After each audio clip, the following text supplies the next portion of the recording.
என் நெஞ்சில் குடியிருக்கும்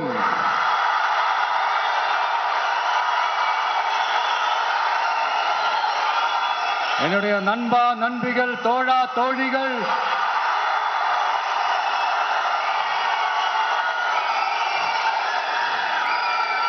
உங்க எல்லாரும் கூடவும் இவங்க எல்லாரும் கூடவும் இந்த ஸ்டேஜில் நானும் இருக்கிறது எனக்கு ரொம்ப பெருமையா இருக்கு. முக்கியமா இப்படி ஒரு ஃபங்க்ஷனை ஏற்பாடு பண்ணி எனக்கு அந்த வாய்ப்பை கொடுத்த விகடன் குழுமத்திற்கு என்னுடைய மனமார்ந்த நன்றிகளை தெரிவிச்சுக்கிறேன்.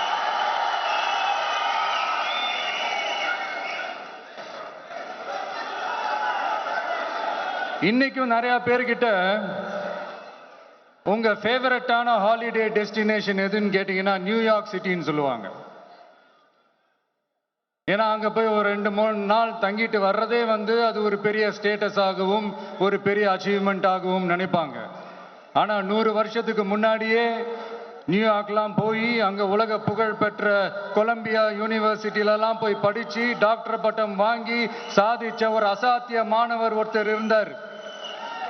அது கூட பெருசு இல்ல, அவர் எந்த சூழ்நிலையில அங்க போய் படிச்சு சாதிச்சாருன்றதுதான் மிகப்பெரிய விஷயம்.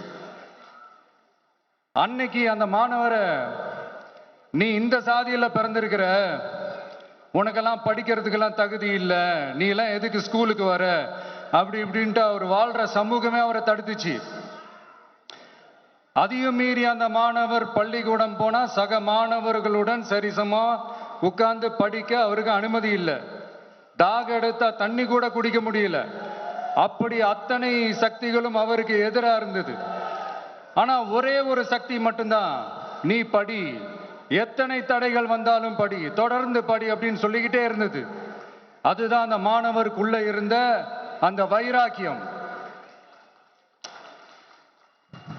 அந்த சின்ன வயசுல அந்த மாணவருக்குள்ள எப்படி அப்படி ஒரு வைராக்கியம் வந்துச்சுன்னு நினைச்சு பார்க்கும்போது உண்மையிலே பிரமிப்பா தான் இருந்துச்சு.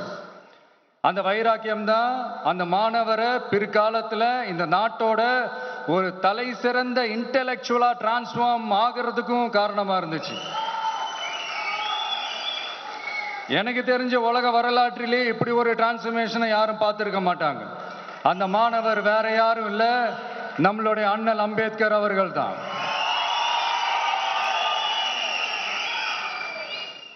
வன்மத்தை மட்டுமே தனக்கு காட்டி இந்த சமூகத்திற்கு அவர் திருப்பி என்ன செஞ்சாரு அப்படின்னு அதை படிச்சு பார்க்கும்போது உண்மையிலே மெய்சில் இருக்க வச்சுது. பிறப்பால் நாம் அனைவரும் சமம், நீ எந்த சாதியில பிறந்திருந்தாலும் எந்த மதத்தை பின்பற்றினாலும் சட்டத்தின் முன் நாம் அனைவரும் சமம் அப்படிங்கிற ஒரு உயரிய கோட்பாட்டை உறுதி செய்யும் நம் நாட்டின் அரசியல் சாசன சட்டத்தை வழங்கி நம்ம நாட்டில் இருக்கிற எல்லாருக்குமே ஒரு பெருமை தேடி தந்தவர். இன்னைக்கு ரிலீஸ் பண்ற இந்த புக்கில் எல்லோருக்குமான தலைவர் அம்பேத்கர் அப்படின்ற அந்த புக்கில் ஒரு 100க்கும் மேற்பட்ட கட்டுரைகள், நேர்காணல்கள் எல்லாமே இருக்குது. அதுல என்ன ரொம்ப யோசிக்க வச்சது அவர் எழுதின அந்த பயோகிராஃபி தான். வெயிட்டிங் ஃபார் அ வீசான்னு சொல்லி அதுக்கு தலைப்பு வச்சிருந்தார்.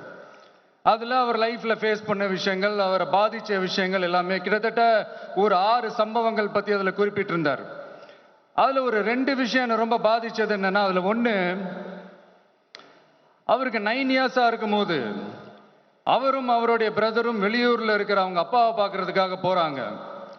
அப்ப ட்ரெயின்ல இருந்து இறங்கி இந்த மாட்டு வண்டிக்காக வெயிட் பண்ணிட்டு இருக்கும் போது ஒருத்தர் கூட அவங்கள ஏத்திட்டு போறதுக்கு தயாரா இல்லை. ஏன்னா அந்த அளவுக்கு தீண்டாமை கொடுமை. அப்புறம் கொஞ்சம் எக்ஸ்ட்ரா பணம் காசெல்லாம் கொடுக்குறோன்னு ஒரு வண்டிக்காரர் ஒத்துக்கிறார். அப்ப கூட அந்த வண்டிக்காரர் என்ன பண்றாருன்னா, அந்த பசங்களை வண்டி ஓட்ட சொல்லிட்டு இவரு தீட்டு பட்டுடும்னு சொல்லி வண்டியில ஏறாம நடந்து போறாரு. அந்த நாள் முழுக்க அந்த பசங்களுக்கு குடிக்க தண்ணி கூட கொடுக்காம அந்த டிராவல் எவ்வளவு கொடுமையா இருந்துச்சுன்னு சொல்லி அதுல மென்ஷன் பண்ணியிருந்தார்.